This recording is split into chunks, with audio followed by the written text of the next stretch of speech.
What is with the fake progressives attack Hassan? Oh God. I just have to comment on this. Which is just basically, for the longest time, there has been a creator who I basically just ignored. And this was after I started there's some creators who I have previously supported, and then they do things that make me go, oh, okay. Maybe they're just in this for a career, right? They're an opportunist. They're not really a principled leftist or progressive. They just want clout by any means necessary. They just want to be a streamer. And you know what? Like, that's most streamers.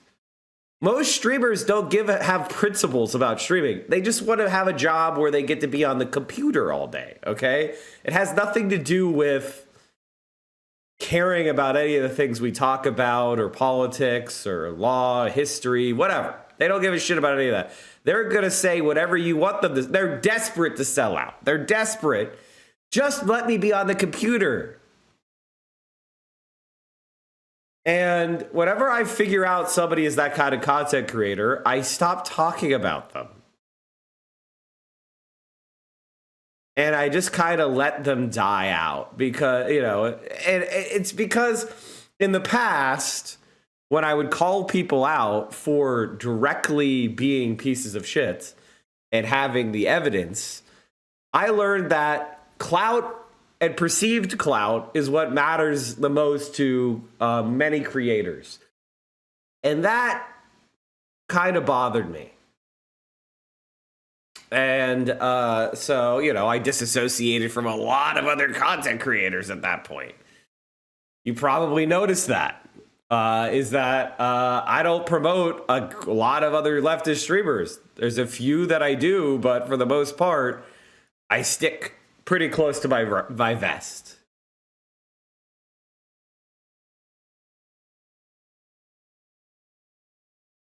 Bro, someone is trying to farm relevance. All I would say is go to my Twitter account, !Twitter, or, here, twitter.com/Mike from PA. Just click on that link. Go down to my replies. And this is Democracy Now! Scroll down. And you'll see who I'm talking about. Okay? And I highly suggest, quite frankly, you don't watch or follow them anymore. The reality is that if in the middle, right now, listen, you and I are just part of we're part of a larger movement, which is a small movement, all things considered, which is the left. And right now, there is a genocide happening. There is a genocide happening in Gaza, in the West Bank, by Israelis against Palestinians. And it's not just Palestinian Muslims, Palestinian Christians, Palestinian atheists, Palestinian secularists. They don't give a shit whose religion is what religion you have beneath their bombs. It is a genocide. And Hassan Abi is one of the few voices that is giving the perspective of the Palestinians, that is defending international law, which is defending humanitarian rights of civilians. Every corrupt piece of garbage in our media, in our politics, are united behind the idea that Palestinians are not worthy of human consideration. This is the moment where being a leftist matters. When you, in the imperial core, in the metropole, can turn to your government and say, hell no, not in my name. That's what won in the war in Vietnam for the resistance. That's what ended apartheid in South Africa. The Reagan administration was happy to go along with apartheid in South Africa. Israel was happy to go along with apartheid in South Africa. It was people like you and me using whatever meager means of communication they have and influence they have to stand up and say, not in my name, no. And I'm proud to say that Hassan's community, this community, Rathbone, who was one of the people that came from my community, he's blowing up on TikTok because he's been a tireless voice. Congratulations, Rathbone. We've been listening to Rathbone music for how long? Years?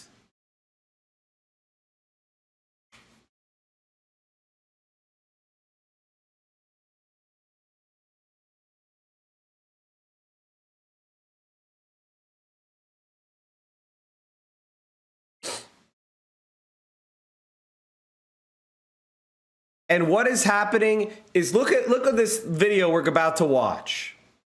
The Palestinian exception to free speech. Censorship, harassment intensifies on campus amid Gaza war. All those free speech warriors who were wringing their hands. Oh, campus culture. Oh, now they're getting deans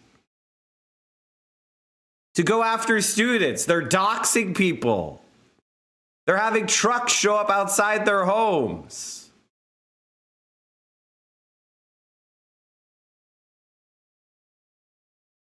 Leftists are losing their jobs.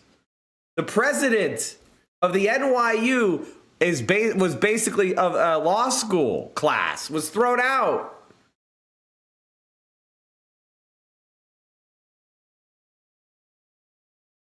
They're doing employment blacklists. People are losing their jobs.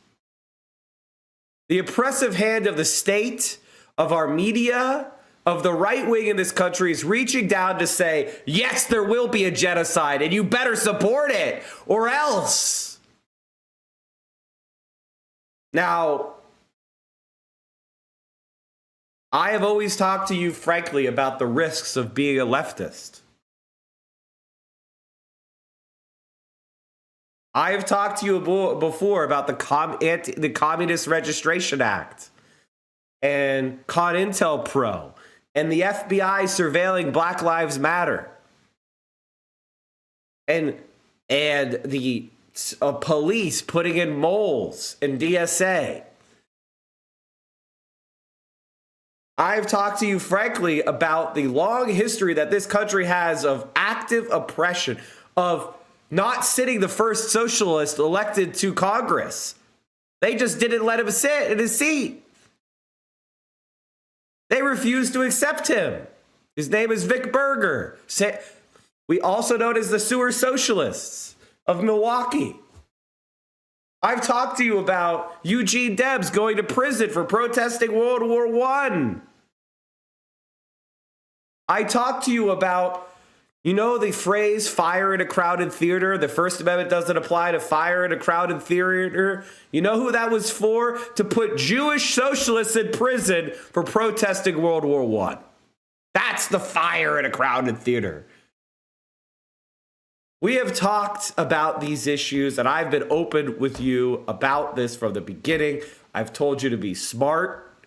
I've told you to maintain operational security. I've told you what it would mean to really understand the way this oppressive fucking system works, the way capitalism operates. And if you're going to advocate for something better, even if it's as milquetoast as social democracy or a trade union, they're going to try to destroy you.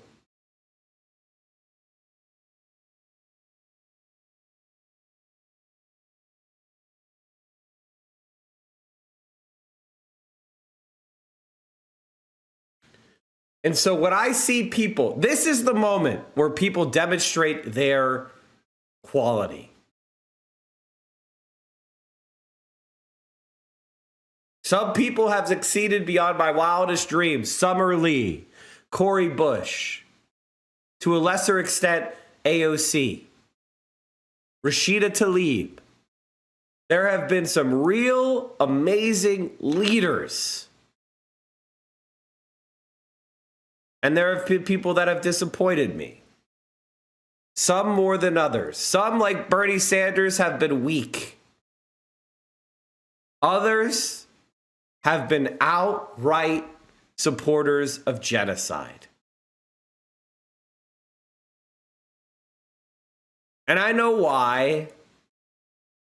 Because in American politics, that's where the incentives are. Everybody get your last DSA giant in. Everybody get your last spams in, because I'm removing Fetterman from the emote. Patooey. Get out of here.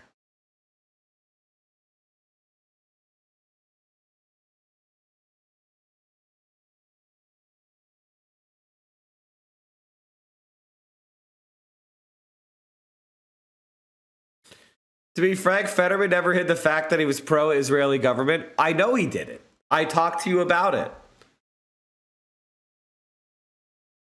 But you never know how somebody is going to act in history until history occurs. And he showed me that he is a fucking disgusting opportunist. And he thinks he's getting away with it.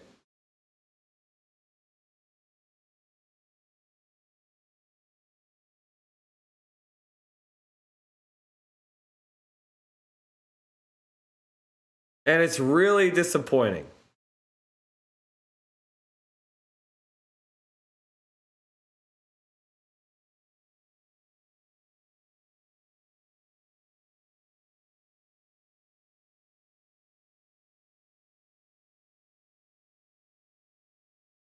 I know the genocide is much more important, but when you get a chance, please correct the COVID misinfo. I'm trying to see if fellow leftists disabled by a disease. I don't know what you're talking about.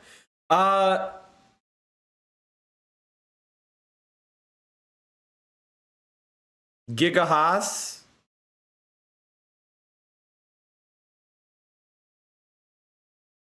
Hell yeah.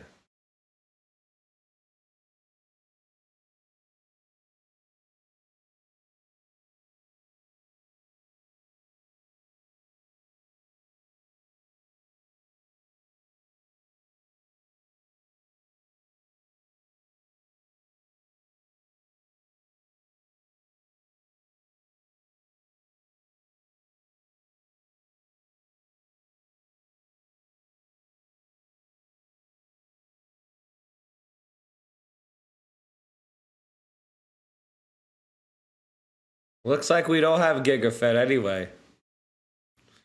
Looks like Bleen was already on top of it.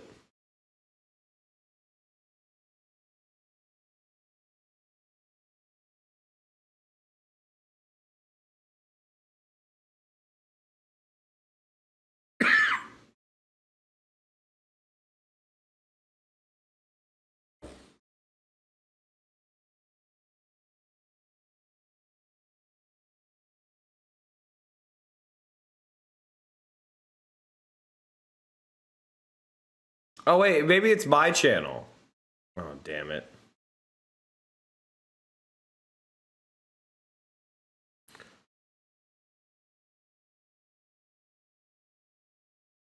All right, let's watch this video so you know what I'm talking about. In conclusion, all I can say is no tolerance. If you see someone attacking a leftist for supporting Palestinian liberation, for showing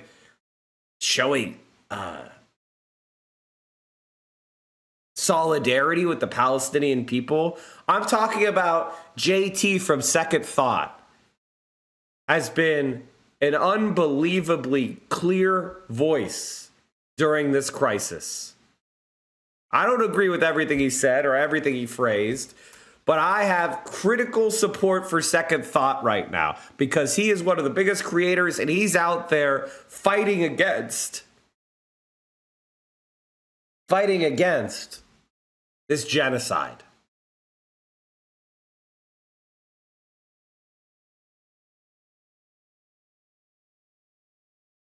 I want to point something out, chat.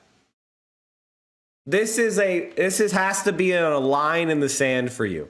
If you look at a genocide, if you have no problem with a genocide happening on your watch,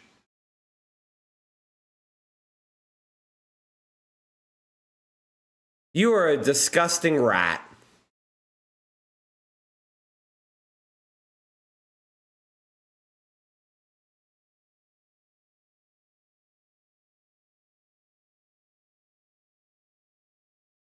All right, let's keep going. This is Democracy Now!, democracynow.org. I'm Amy Goodman. We look now at how students, professors, and others advocating for Palestinian rights across the United States are facing racist attacks and other threats to their free speech, safety, and livelihoods. This week, Florida ordered state universities to ban the group Students for Justice in Palestine, accusing it of supporting a terrorist organization. The group Palestine Legal is documenting and supporting people who were fired or faced other retaliation for sharing social media posts or signing statements in support of human rights for Palestine. This includes our next guest, Rena Workman, who was removed from their position as president of the NYU Law School's Student Bar Association, and saw their job offer at the corporate law firm Winston & Strawn withdrawn after they sent a newsletter to classmates expressing, quote, unwavering and absolute solidarity with Palestinians in their resistance against oppression toward liberation and self-determination, unquote, after Hamas's October 7th attack on Israel and the subsequent number of Palestinians who died in these last weeks. On Thursday, the Senate unanimously passed a resolution, quote, condemning Hamas and anti-Semitic student activities on college campuses, unquote, which referenced Rena, though not by name. This comes as doxing trucks target people at Ivy League universities who signed Palestinian solidarity statements, now appeared at Harvard, at Columbia, University of Pennsylvania, with digital billboard screens displaying people's faces, their names, and above them saying anti-Semites. Palestine Legal and over 600 other legal groups and leaders issued a letter calling on elected officials and institutional leaders to address the, quote, hundreds of incidents happening across the country that signal a much broader effort to criminalize dissent, justify censorship, and incite anti-Palestinian, anti-Arab, and anti-Muslim harassment, unquote. The letter notes this is not a new phenomenon, but it's escalating at terrifying speed, unquote. For more, we're joined in Chicago by Dima Khalidi, the founder and director of Palestine Legal, and by Rena Workman, the NYU law student who had their prestigious job offer rescinded. We welcome you both to Democracy Now! Rena, why don't we start with you? What exactly happened?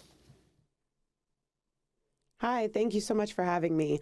I think that, I sent a message to my fellow law students supporting Palestine and offering context to a narrative that I already saw building that was excluding, the 75 years of history that we've seen in Palestine, the apartheid, the military occupation. And I wanted to add that I support Palestinians in their movement for liberation, and that is what my message was intended to get across. And what happened? After that, we saw this incredibly swift backlash. I lost my job offer. My school immediately put out statements that distanced themselves from me, offered me no specific protections publicly. And, I've been receiving hateful and racist and transphobic and queerphobic messages for the past 3 weeks that have only gotten more vile and more hateful as time has gone on. And what about your position both at NYU and your offer of a prestigious law firm employment? Yeah, I think that, the consequences that I'm personally facing are, devastating for me. But I'm also really concerned that it's just promoting this chilling effect that we're seeing across not only my law school, but across. And by the way, chat, That's the point. It's not supposed to be fair. It's supposed to be unfair. They're fighting dirty. Because how important is Palestinian liberation really to you in your day-to-day life, chatter? How important is it really? How much does it really affect you? Sure, you may not think it's very nice for the Jews to be doing a genocide, but is it worth your job? Is it worth your reputation? Is it worth your career? Will that sacrifice mean anything? Think about that. That's what they want you to do. They are intimidating you. And now you get to know what type of person you are. And I want you to understand that there is no cope here. This is who you are. If you're like Keffels, you're a piece of shit. That's all you need to say. Nothing more, nothing less. If you are a scum-sucking piece of shit debate pervert, that's it. If you're attacking Hassan, if you're attacking the boys over at Deprogram Pod, if you are justifying Israeli bombardment, you're a piece of shit. I don't need to go into some long debate here. You have an abjected, subjected, colonized people who have been huddled into an ethnic ghetto, and they're being carpet bombed. Their hospitals are being targeted. The United Nations is being targeted. Doctors Without Borders is being targeted. Journalists are being provably targeted. If you look at this situation and go, yeah, I support Israel, I know all I need to know about you. All I can say is, as far as I'm concerned, those people are dead to me.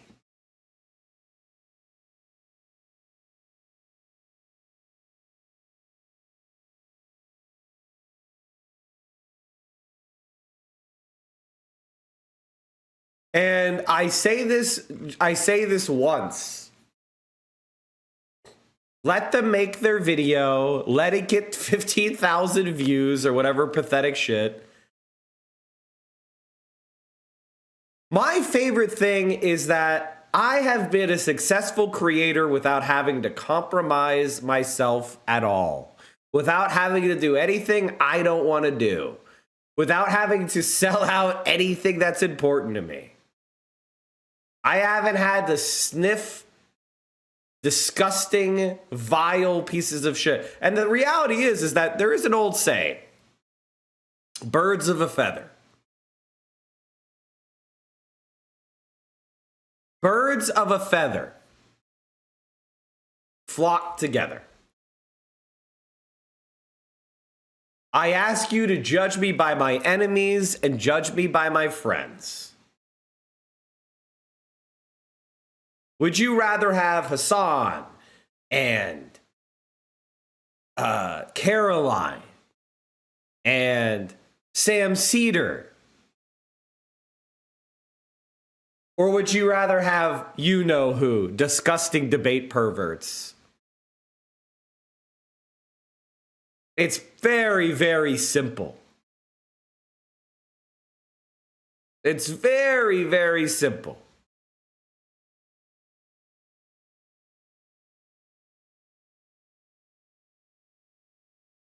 And, to them, you know what they're thinking? This is a reason why I don't get very mad.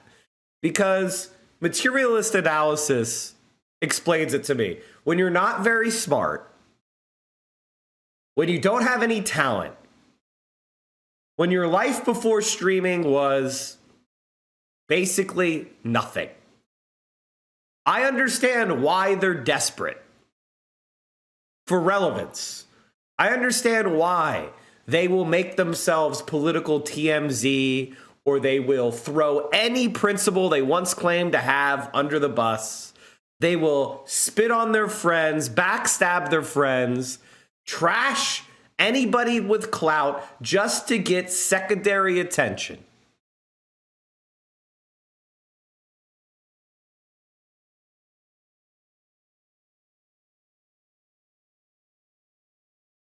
For me, I don't make this stream for clout. I make this stream because this is what I like to do.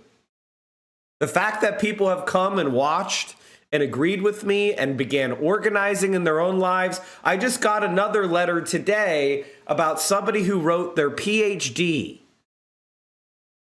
because of stuff they learned, or dissertation, from stuff they learned here, motivating them to change their life and their career. I have had dozens of people tell me about how they joined unions or started unions. Hundreds of people have joined DSA and become active in their community. People have run for office who we have helped elect.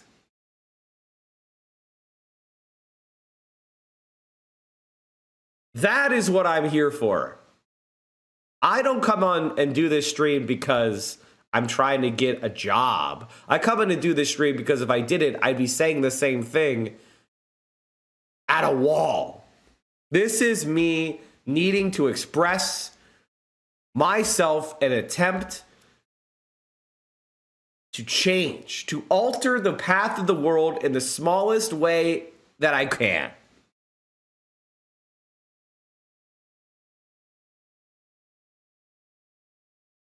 I joined my unit because of Assad. I joined the leadership because of you. Thank you, guys. I appreciate that. At this point, more Palestinians have died this month than in both infantada's combined, which took place over years. And here's the thing that you need to keep in mind about that. That's because Israel is carpet bombing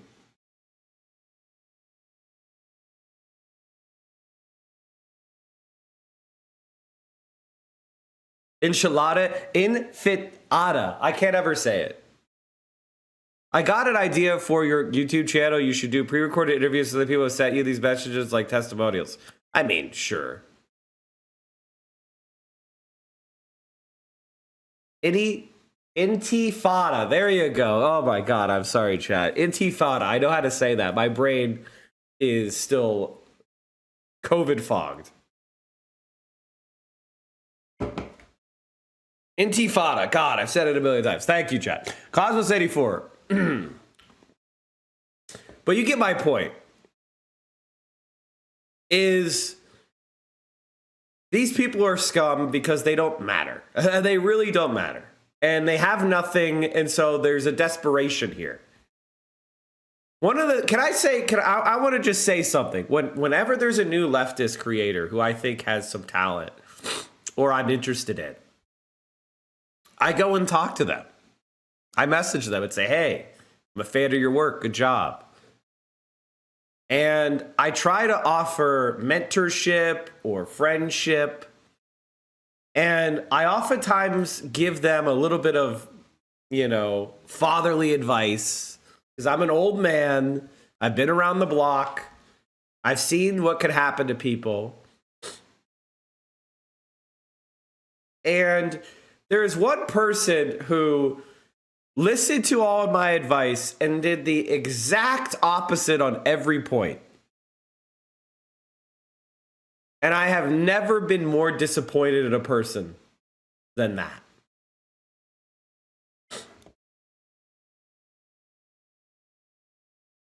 I mean, I give advice and it's very simple. I'm like, listen, your best month is not your best numbers are not your baseline numbers. So when you're growing, don't start spending. Don't do a lifestyle expansion. Be consistent. Avoid using stimulants and drugs.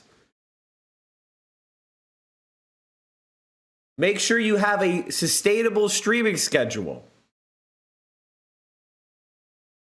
Don't be an orbiter. Don't become a debate pervert. Have your own content that you're proud of. That comes from your place of experience.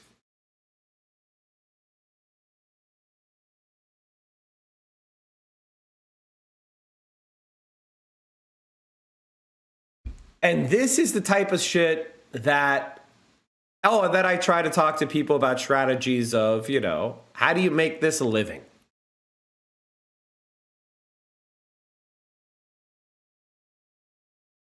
How do you make this a living?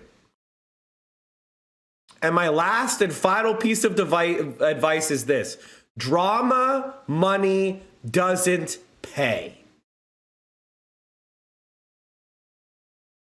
Drama consumes you.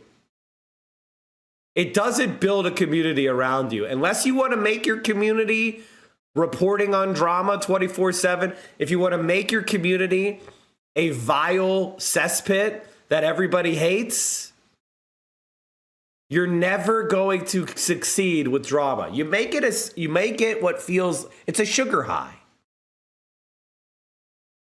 People will run into your community to see what's going on for the current drama. But the people that are watching you are not there for the long haul. They don't give a shit about you. They want to see you either in pain or inflicting pain on others. They don't give a shit about you.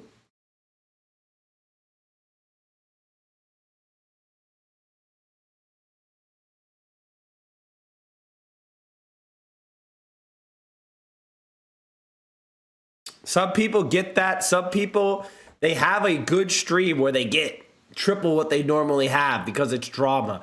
And then suddenly their entire life becomes, how can I cause drama with other people? And all I can say is, you're not going to be able to form drama with me. I have the receipts.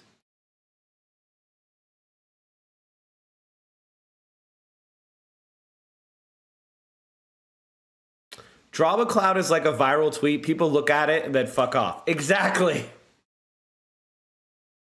A successful content creator is not someone who goes viral. I've had 100,000 like tweets. Who gives a fuck?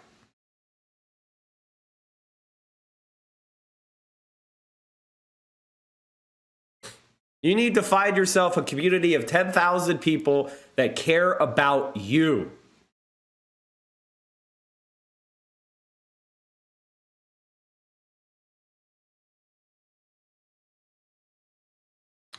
Can we make a distinction between prescribed stimulants? People are avoiding ADHD medication because people are saying this recently.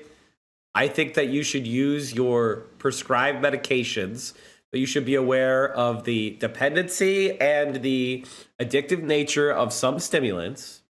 But I'm specifically talking about recreational stimulants. Drinking a lot of Panera iced tea, if you get my drift.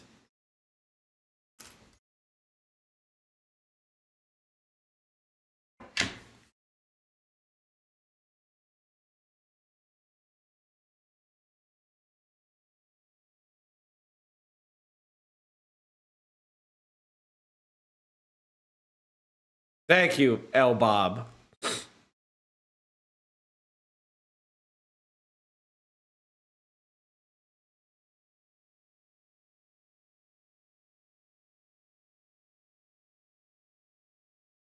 It's charged lemonade, Mike. You're such a boomer. Did someone die from that? Are there any smaller political streamers you currently recommend? Twitch.tv/VO. I had a Panera tea and they are as bad as people said. I drank 2 monsters a day and this gave me jitters.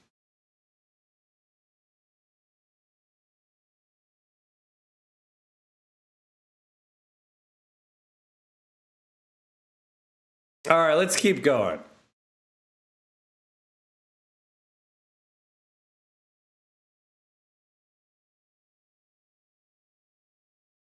All I can say is, I have one rule. If you see someone attacking Hassan, they're probably a fraud. That's been a good rule for me. Now, does that mean Hassan is never wrong? No, Hassan's wrong all the time. I'm wrong all the time. We make factual mistakes. We make errors in our coverage. We fall for bad tweets.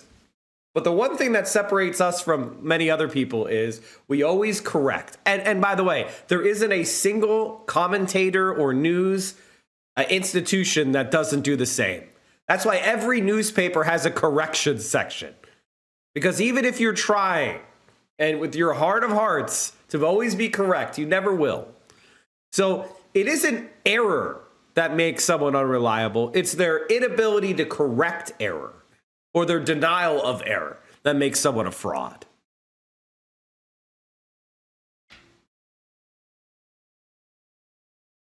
But when I see someone attacking Hassan, I pretty much know they're a fraud. There's a reason why I like Hassan. It's because he's a principled guy. Do you know how lucky we are to have a principled guy as the biggest leftist on Twitch and not just a David Pakman-like fraud?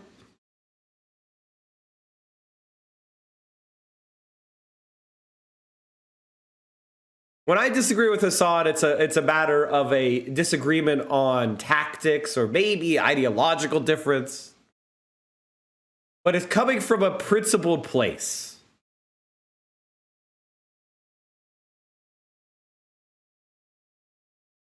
Hassan doesn't punch left, and that's why he is good. Because I think we all recognize that our enemy is not some misguided, slightly different tendency. Our enemy is capital. It's the security state apparatus that has us in its sights. It's genocidal regimes murdering innocent people.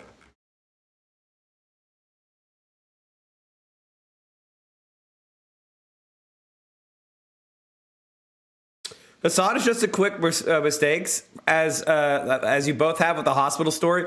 Here's what I would say about the hospital story.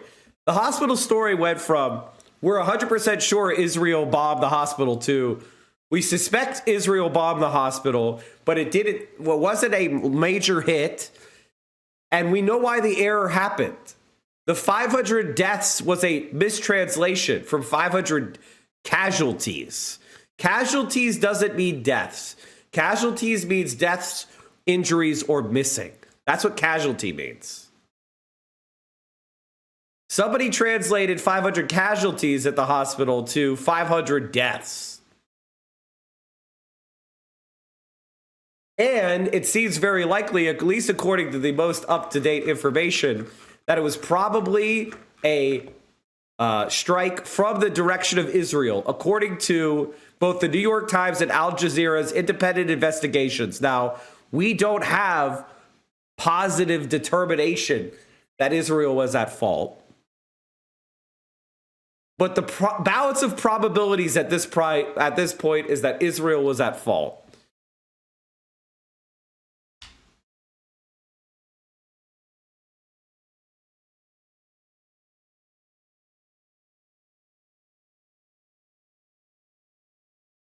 And for Americans, they don't give a shit if a Palestinian child loses their leg because it's not a death. Oh, you're just talking about injuries? Who cares? Who cares if a child was maimed?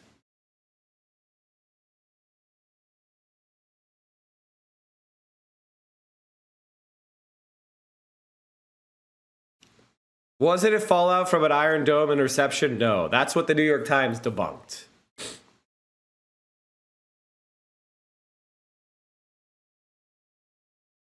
New videos of IDF tanks blowing up families, turning around to drive away. Don't worry, plenty of IDF war crimes on camera they will deny. I mean, yes.